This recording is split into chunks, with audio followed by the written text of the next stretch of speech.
I'm David. I'm an applications engineer at Solego. In the last video, I showed you how to create a simple design in GreenPAK to monitor a voltage and trigger a reset. In this video, I'll show you how to use the built-in emulator and the development board to test and program your design. Let's take a look at the GreenPAK development board. The GreenPAK socket goes here, and the USB cable goes here. The dev board has a total of 20 probe points along its sides. Most of the probe points have LEDs next to them that can be enabled in the software to help you visualize your signals. The probe points are great for viewing your signals on an oscilloscope, but if you need to drive anything externally, you will need to enable the expansion connector at the bottom of the dev board. I'll show you how to do that in a few moments.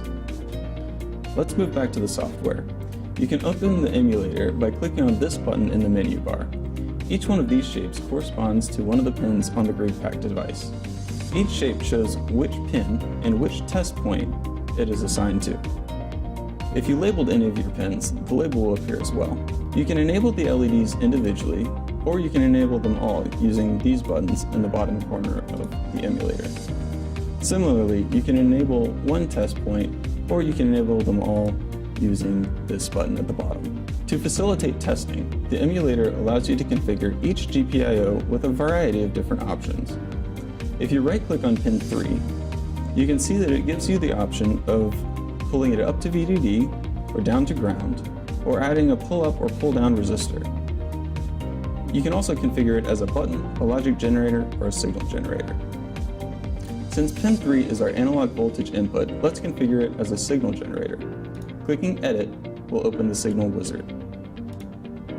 As you can see from this dropdown, you can configure the signal generator in a few different ways.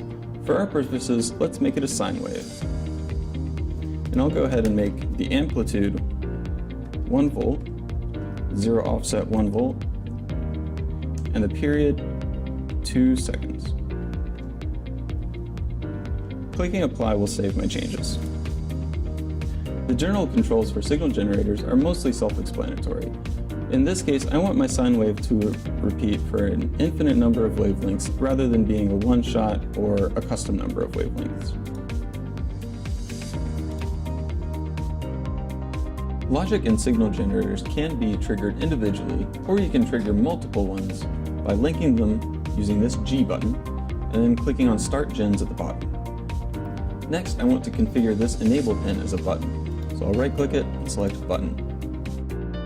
You can configure buttons so that they are tied low by default or high by default. You can also enable a latch so that every time you click, it toggles.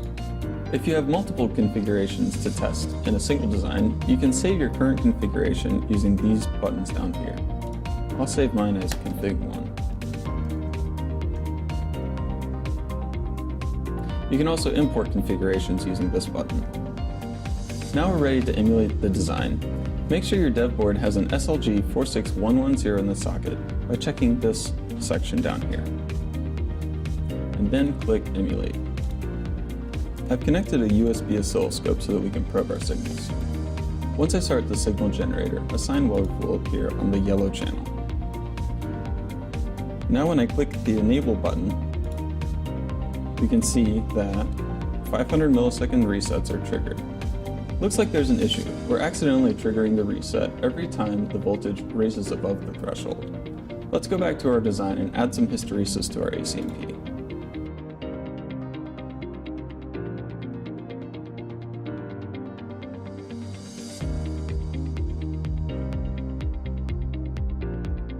Now when we re-emulate, the reset is only triggered on the falling edge of the ACMP.